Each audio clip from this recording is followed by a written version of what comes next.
తెలంగాణలో బలోపేతం కావడానికి బీజేపీ స్పెషల్ ప్లాన్ వేస్తుందా? మాజీ మావోయిస్టులపై ఆ పార్టీ కన్నేసిందా? రాజకీయాలపై ఆసక్తి ఉన్న వారిని ఎన్నికల బరిలో నిలిపే యోచన చేస్తుందా? వచ్చే పార్లమెంట్ అసెంబ్లీ ఎన్నికల కోసం ఇప్పటి నుంచే ఆశావాహుల జాబితాను సిద్ధం చేస్తుందా? ఆ దిశగా రాష్ట్ర బీజేపీ నేతలకు పార్టీ అగ్రనేతలు సిగ్నల్స్ ఇచ్చారా? Was the story.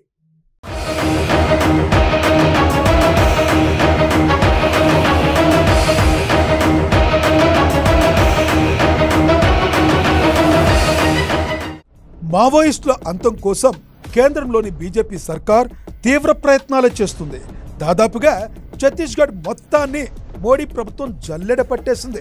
మావోల top leader Mallojula కోటేశ్వరరావే surrender అయిపోయారంటే పరిస్థితి ఎలా ఉందో మనం అర్థం చేసుకోవచ్చు.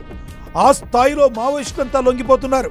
దాదాపుగా మావోలంతా ఖతమైపోయారనే వాదన వినబడుతుంది. ఈ తరుణంలో మాజీ మావోయిస్టులను ఎన్నికల సమరాంగణంలోకి తీసుకొస్తే ఎలా ఉంటుందని బీజేపీ పెద్దలు యోచిస్తున్నారట. బీజేపీ బలోపేతం చేసే వ్యూహంలో భాగంగా ఈ ఎత్తుగడ వేస్తున్నట్లుగా సమాచారం. మరీ ముఖ్యంగా తెలంగాణలో ఈ ప్లాన్ను వర్కౌట్ చేయాలని కమలం పార్టీ హైకమాండ్ ఆసక్తి చూపిస్తున్నట్లుగా సమాచారం.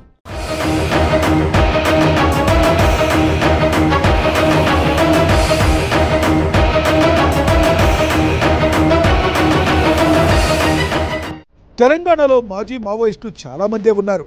మరీ ముఖ్యంగా ఉత్తర తెలంగాణలో ఆ సంఖ్య ఎక్కువగా ఉంటుంది. ఈ నేపథ్యంలో వారిని పార్టీ బలోపేతం కోసం వాడుకోవాలని బీజేపీ గట్టిగా డిసైడ్ అయిందని చెప్తున్నారు. అందులో భాగంగానే ఒకప్పుడు రాజ్యాంగాన్ని విశ్వసించని వాళ్లను రాజ్యాంగ పరిధిలోకి తీసుకొచ్చి ఎన్నికల సమరంలో నిలిపే ఆలోచన జరుగుతుందట. అలాంటి వారెవరు, ఎంతమంది ఉన్నారో లిస్టు రెడీ అయిందని సమాచారం. మల్లోజుల లాంటి ఒకప్పుడు టాప్ మావోయిస్టులతో పాటుగా సెకండ్ గ్రేడ్ వారి లిస్టును కూడా సేకరించారట. అందులో ఎన్నికల బరిలో నిలవడానికి ఆసక్తిగా ఉన్న వారి జాబితాను సిద్ధం చేస్తున్నట్లుగా టాక్. ఈ విషయంలో రాష్ట్ర బీజేపీ నేతలతో పార్టీ జాతీయ నేతలు మాట్లాడినట్లుగా తెలుస్తుంది.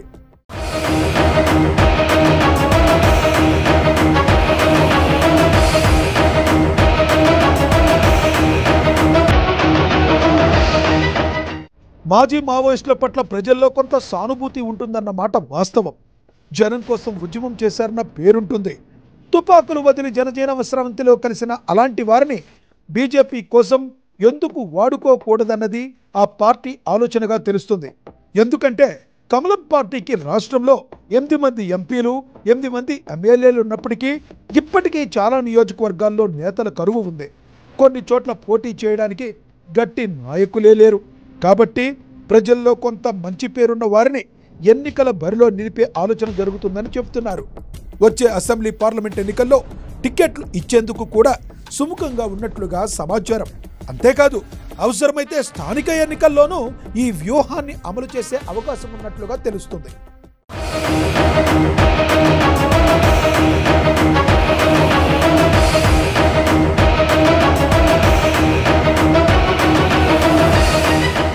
ఉత్తర తెలంగాణకు చెందిన కొంతమంది మాజీ మావోయిస్టులతో బీజేపీ నేతలు టచ్లోకి వచ్చినట్లుగా సమాచారం. ఈ జాబితాలో పెద్దపల్లి, మంచిర్యాల, మహబూబాబాద్, ఖమ్మం, భద్రాద్రి కొత్తగూడెం, జయశంకర్, భూపాలపల్లి జిల్లాలకు చెందిన వారే ఎక్కువగా ఉన్నారట. ఎలాగూ బీజేపీ కూడా ఆయా జిల్లాల్లో వీక్గా ఉంది. కాబట్టి కమలం పార్టీ బలోపేతం కోసం వారిని ఎన్నికల బరిలోకి దింపేందుకు సిద్ధమవుతున్నట్లుగా సమాచారం. ఆ దిశగా కొంతమంది మాజీ మావోయిస్టులు కూడా ఆసక్తిగా ఉన్నారని టాక్.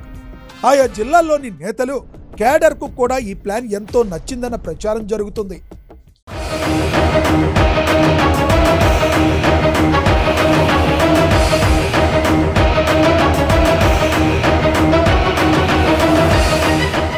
కొంతమంది మాజీ మావోయిస్టు నాయకులకు పార్టీ పదవులు ఇచ్చే ఆలోచన కూడా బీజేపీ చేస్తున్నట్లుగా సమాచారం. ఆ దిశగా రాష్ట్ర పార్టీలోని కీలక స్థానాల్లో 1-2 పోస్టులు ఇచ్చేందుకు కూడా సుముఖంగానే ఉన్నారట. ఈ మేరకు ఇప్పటికే ప్రణాళిక సిద్ధం చేసినట్లుగా సమాచారం. ఈ ప్లాన్ను అమలు చేసేందుకు సర్వం సిద్ధమవుతున్నట్లుగా చెప్తున్నారు. ఆ దిశగా కేంద్ర మంత్రులు కిషన్ రెడ్డి, బండి సంజయ్, రాష్ట్ర బీజేపీ చీఫ్ రామచంద్రరావుతో కమలం పార్టీ జాతీయ నాయకులు మంతనాలు జరిపినట్లుగా టాక్. ఈ వినూత్నమైన ప్లానింగ్ నిజంగానే తెలంగాణలో అమలవుతుందా?